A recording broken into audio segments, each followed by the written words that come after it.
Ya, selamat pagi Bapak Ibu sekalian. Selamat datang kembali di episode Anda Bertanya, Saya Menjawab, episode yang kelima.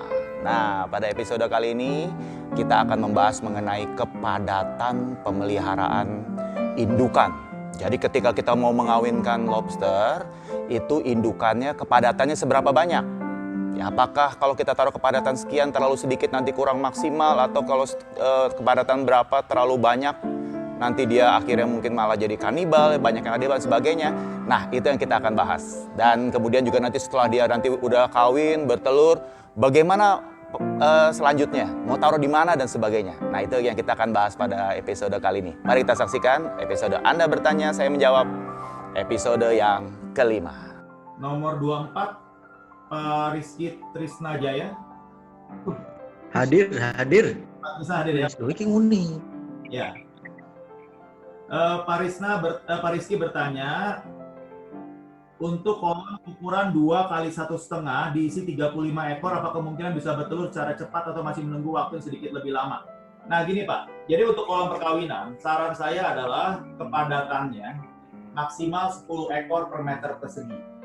Jadi kalau ukuran yang Bapak kasih tadi, 2 kali 1,5 itu 3 meter persegi. Kalau kali 10 berarti maksimal 30 ekor.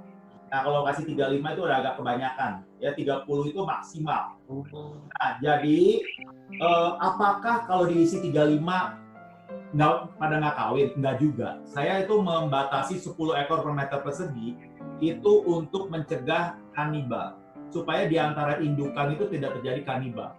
Kalau Bapak Ibu misalnya jumlah indukannya masih sedikit, ya lebih baik lebih kurang dari 10. Misalnya cuma 5 ekor per meter persegi pun tidak masalah. Nah, kalau jumlah yang Bapak kasih itu, apakah lebih cepat atau lebih sedikit, ini nggak berpengaruh Pak. Jadi untuk lobster kawin itu cepat atau tidaknya tergantung seberapa cepat dia beradaptasi. Maksudnya gini, kalau Bapak baru beli indukan, jangan harapkan Bapak cemplungin, terus besok lusa udah pada bertelur, nggak mungkin. Karena apa? Karena dia ada waktu adaptasi namanya. Dia pindah tempat, pindah beda lokasi, beda suhu, beda pH, apa segala macam, stres dulu, nanti udah stresnya hilang setelah seminggu, baru dia mulai menjelajahi, mulai kenal teman-temannya, apa segala macam, paling cepat 2 minggu, baru ada yang bertelur. Tetapi kalau misalnya kita besarin sendiri indukannya, kita pisahin sama ceweknya, supaya tidak terjadi pernikahan dini. Ya, kalau terjadi pernikahan dini kan nggak bagus. Ya, si ibu masih belum secara mental belum siap untuk jadi ibu. Ya, mungkin ibunya itu masih anak-anak remaja yang kemudian masih maunya main-main, ya, masih maunya jalan-jalan ke mall dan sebagainya, terus dipaksa kawin, punya anak, itu akan menyebabkan si ibunya stres. Nah, untuk mencegah pernikahan dini itu biasanya dipisahin cowok ceweknya. Ya, pisahin cowok ceweknya sampai dia udah gede, sampai udah 4 inci atau kalau lebih bagus saran saya sampai 5 inci, baru kemudian digabungkan. Nah, itu cepat. Kenapa? Karena dari kecilnya memang di airnya di situ. Kondisi airnya itu apa, dia udah nggak pakai stres. Begitu digabungin, memang sudah waktunya dia kawin, dia akan langsung kawin. Gitu ya. Nah, lobster seberapa cepat kawinnya tergantung di dalam badannya dia, produksi telurnya sudah penuh atau tidak. Jadi lobster itu kalau sudah penuh di dalam badannya, maka dia ada birahi untuk kawin.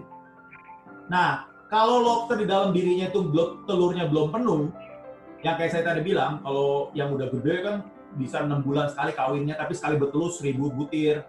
Nah, itu untuk 1000 butir itu dia perlu waktu buat produksi sampai penuh, baru dia mau kawin.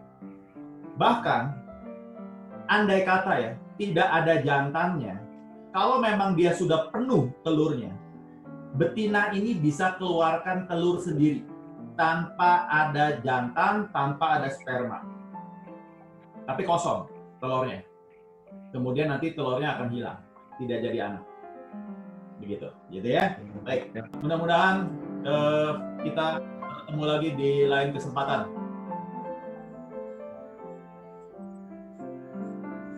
Ya, bagaimana? Tanya jawabnya. Apakah sudah menjawab pertanyaan Bapak Ibu sekalian? Apabila memang belum, silakan Bapak Ibu sekalian bisa menuliskan pertanyaan yang Bapak Ibu sekalian mau tanyakan di kolom komentar di bawah ini. Dan jika memang Bapak Ibu sekalian mau menjalankan usaha lobster Tauri dengan lebih serius, bisa mengikuti pelatihan budidaya lobster yang saya adakan.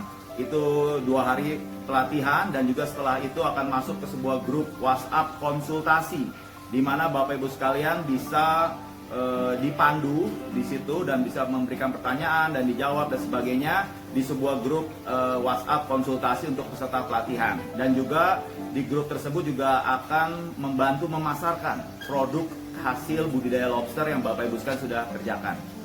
Baik Bapak Ibu sekalian, sampai jumpa lagi di video berikutnya. Salam lobster. Salam lobster. Salam